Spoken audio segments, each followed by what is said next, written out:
Hola, hola, ¿qué tal? ¿Cómo están? Gusto de saludarles. Bienvenidos y bienvenidas a este nuevo episodio de la serie IFPUG FPA, el método para poder calcular el esfuerzo y el costo que tiene un proyecto de software.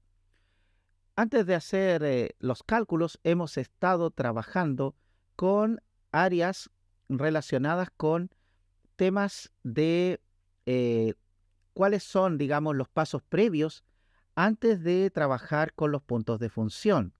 Hemos dicho que básicamente se trata de enumerar y de tener en cuenta cada una de las funcionalidades que tiene un sistema desde el punto de vista del usuario. Eso quiere decir que tenemos que tomar en cuenta las pantallas que quiere ver el usuario, las actividades y o casos de uso que el usuario, ¿no es cierto?, o los usuarios del sistema, dependiendo de la complejidad y del número de personas que estén involucradas, ¿no es cierto?, en el proyecto, están requiriendo para que este sistema haga, como diremos, tratando de ser asertivos, haga lo que se le pide.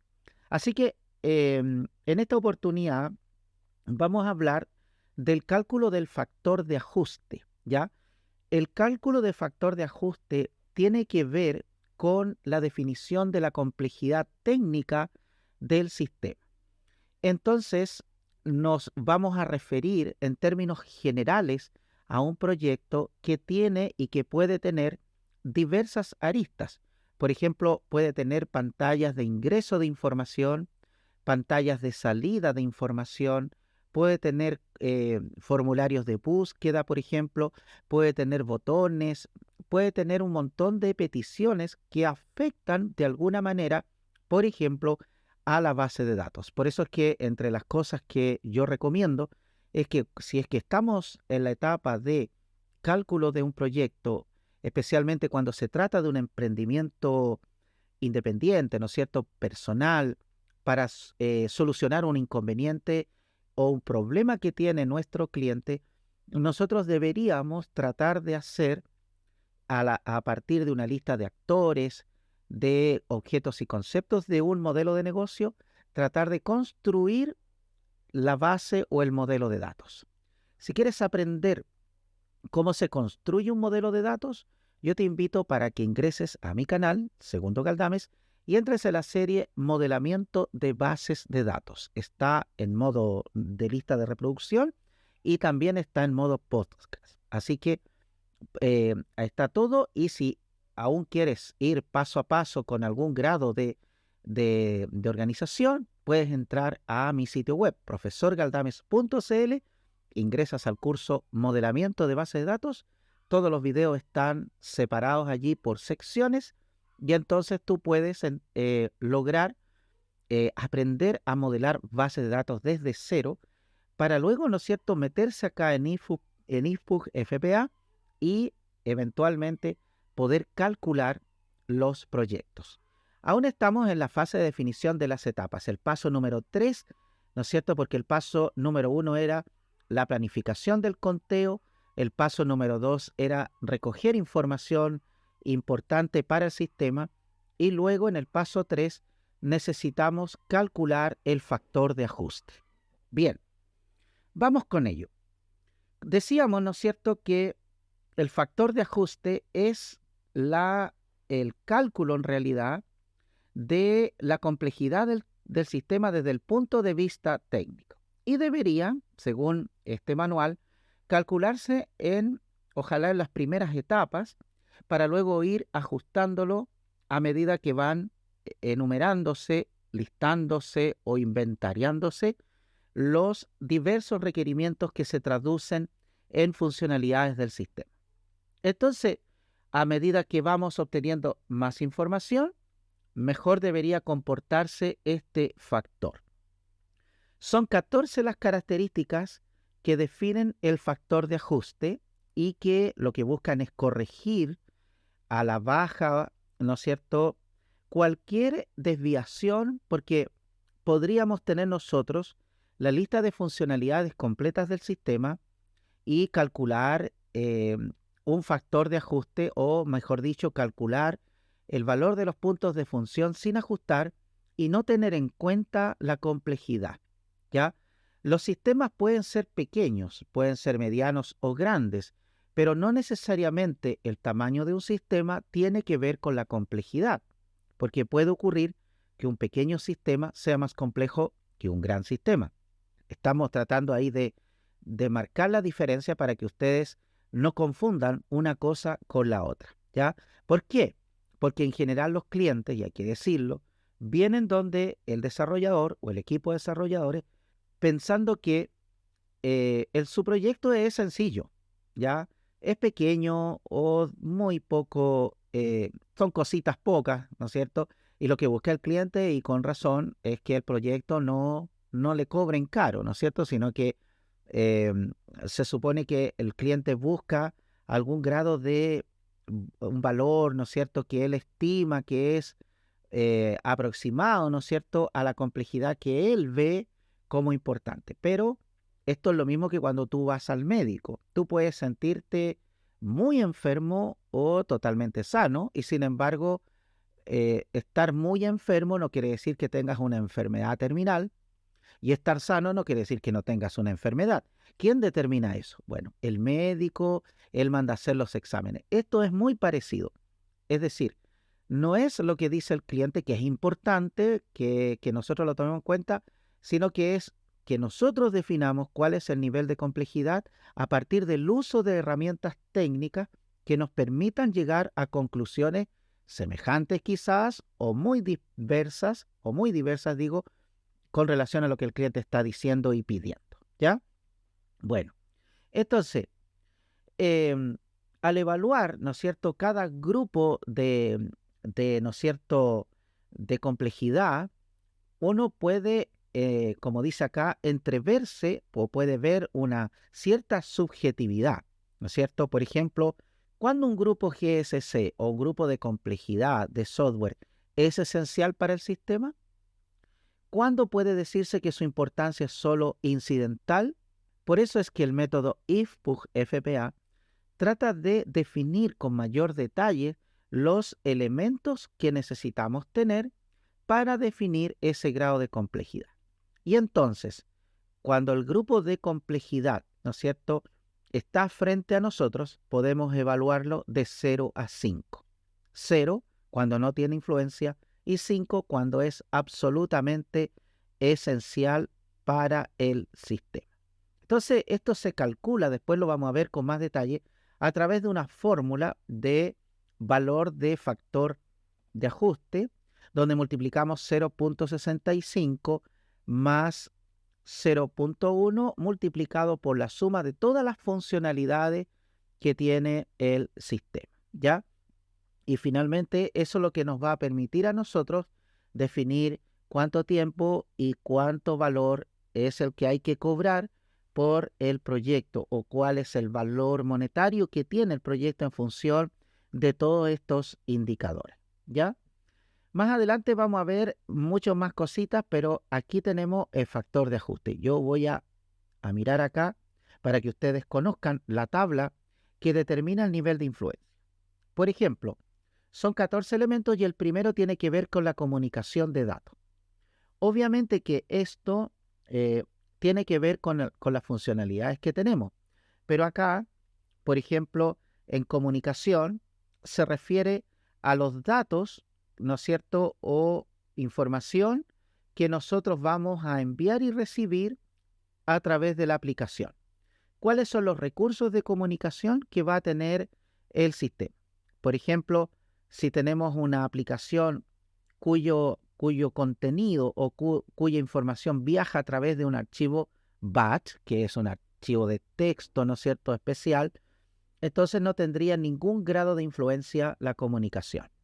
Si por el contrario, la aplicación es más que una entrada online y soporta más de un protocolo de comunicación, por ejemplo, ya no es solo HTTP o HTTPS, sino que utiliza quizás socket, servicios web, conexiones remotas o cualquier otro protocolo, entonces nosotros vamos a darle el nivel 5, ya que la complejidad en términos de comunicación de datos es muy importante.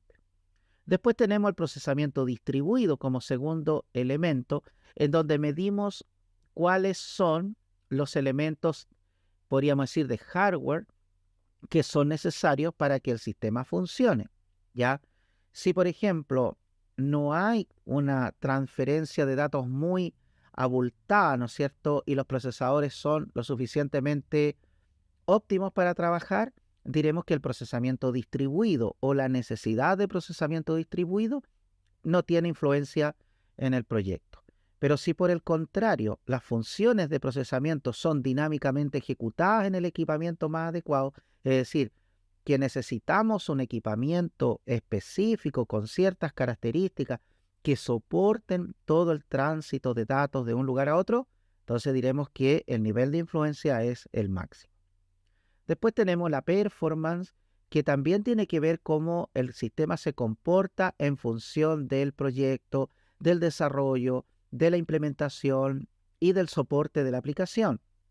Y en ese sentido, si no hay un requerimiento especial ¿no es cierto?, de comportamiento en relación al sistema, diremos que no hay ningún grado de influencia. Pero si por el contrario, después de todo lo que se ha descrito, ¿no es cierto?, los ítems anteriores, es necesario un desarrollo o una implementación específica para, y que además el usuario lo ha establecido como importante debido, ¿no es cierto?, digo, a, a la complejidad del negocio, entonces le diremos que es un grado máximo, ¿verdad? Un número 5.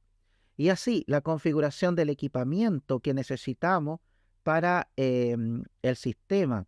Si no hay restricciones operacionales que estén explícitas o implícitas, por ejemplo, si el sistema tiene una configuración básica, no requiere de un equipamiento especial, entonces diremos que la configuración del equipamiento es mínima y por lo tanto la influencia es cero. Pero si por el contrario necesitamos consideraciones especiales en la distribución del sistema y sus componentes, tanto de hardware como de software, entonces diremos que el nivel de influencia es máximo. Después tenemos el volumen de transacciones, ¿verdad? ¿Cuál es el nivel de transacciones? Si es alto, si es bajo, si es mediano. ¿Cómo afecta, ¿no es cierto?, el diseño, el desarrollo, la implementación y el mantenimiento del sistema? Entonces, si no hay nada previsto, es decir, por ejemplo, acá dice, si no hay periodos picos o periodos altos, ¿no es cierto?, de volumen, entonces el grado de influencia del volumen de transacciones es mínimo. Pero si por el contrario es necesario utilizar herramientas de análisis de performance en las fases de diseño, desarrollo y o implementación, entonces tenemos un nivel máximo de influencia en términos del volumen de transacciones. Esto tiene que ver, como ustedes pueden ver aquí, con el máximo y el mínimo de transacciones debido a tiempos o periodos en los que el sistema necesita estar, eh, digamos, con sus requerimientos o recursos al máximo, ¿verdad? Por ejemplo, probablemente hay sistemas que una vez al mes, producto de ciertos procesos de negocio, crece exponencialmente el consumo de datos. Hay reportes quizás, hay consultas masivas, hay exportación de datos masivas y eso hará que la CPU, la memoria RAM del servidor aumente en volumen. Entonces ahí tenemos que considerar y hacer pruebas para que efectivamente nosotros podamos calcular muy bien el tema de, en este caso, como les decía, de las transacciones. Y en relación a la entrada de datos online, también, ¿verdad? Todas las transacciones son procesadas en modo batch, es decir, que no hay una infraestructura específica, sino que es a través de una especie de texto plano.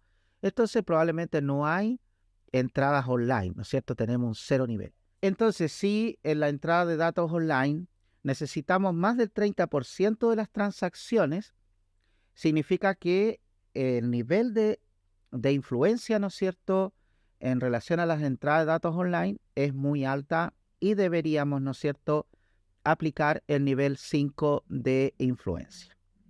Luego tenemos las interfaces de usuario que están acá y que dan algún detalle sobre qué tipo de interfaces nosotros vamos a implementar en nuestras aplicaciones. Puede ir desde la ayuda para la navegación con teclas específicas para función, accesos directos y menús dinámicos, la creación de menú, por ejemplo, teclas de funciones preestablecidas, impresión de documentos, utilización del mouse, menús pop-up, etcétera. Tenemos varias alternativas acá y si no hay ninguna de ellas, por supuesto el nivel de influencia sería 0, pero si hay más de 5 ítems de los que están aquí, entonces el nivel de influencia es máximo. Ahora es habitual, por supuesto, que estemos siempre entre 1 y 2 en los casos de complejidad básica y 3 y 4 complejidad media y alta, ¿no es cierto?, para el nivel 5. Ahora, terminando de explicar esta parte, significa que cuando hacemos aplicaciones con pantallas para personas con discapacidad, por ejemplo, visual, ¿cierto? Obviamente que nuestro esfuerzo va a aumentar en función de darle a ese usuario las capacidades para que pueda utilizar el sistema, ¿ya? Vamos con el siguiente, actualización online. Esto se refiere a conexiones, ¿verdad? Online para actualizar archivos lógicos internos. Cuando hablamos de archivos lógicos internos, estamos hablando de tablas en la base de datos. Cuando no hay ese tipo de cosas, tenemos nivel 0, pero si es que tenemos altos volúmenes que van a influir en las consideraciones de costo en el proceso de recuperación y vamos a tener que permitir que el sistema se actualice desde algún lado, ¿no es cierto?, de manera online, entonces, y como además hay cierto nivel de automatización, tendremos un nivel 5 de influencia. ¿Qué hay con el procesamiento complejo?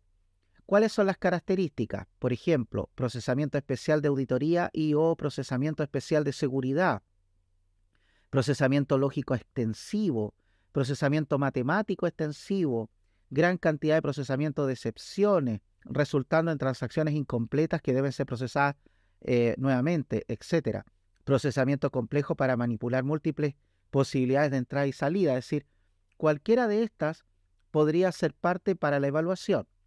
Cuando no hay ninguno, el grado de influencia del procesamiento complejo es ninguno, ¿no es cierto?, es mínimo, y máximo si es que todos los ítems que están descritos acá son parte de ese procesamiento, de esa necesidad. Va a depender, por supuesto, qué tipo de aplicación es la que estamos creando, cuál es el propósito, cuál es la organización. Me imagino yo que una aplicación para un banco en ciertas tareas y por el nivel de complejidad y cuidado que debe tener con relación al tratamiento de datos, es muy probable que el procesamiento sea mucho más complejo que en una aplicación sencilla. Una aplicación que tiene un carro de compras, por supuesto, tiene un nivel de complejidad mayor en este aspecto que otros, ¿no es cierto? Y así sucesivamente. Después tenemos la reusabilidad. Cuando nosotros escribimos código que eventualmente puede ser reutilizado en otra parte del proyecto y que es importante que se mantenga a resguardo. Por ejemplo, si no hay nada, entonces el grado de influencia es 0, y si es que la aplicación específicamente proyecta y documenta para tener su código fácilmente reutilizable, o sea, que decir que te exige el sistema mucha documentación, tanto de desarrollo como de pruebas y tester, etcétera, entonces ahí tenemos el máximo nivel de reusabilidad. Luego tenemos la facilidad para la implementación, que es cuando nosotros necesitamos implementar y o convertir datos y que esas cosas son relevantes para la aplicación y que necesitamos un plan de conversión, no sé, si es un sistema para un sistema cambiario, ¿no es cierto?, donde cambia distintos tipos de moneda y todas tienen que estar al día para beneficio, ¿no es cierto?, del consumidor. Entonces allí podemos determinar cuál es la facilidad de la implementación para nosotros poder considerar cuál es el grado de influencia en esto.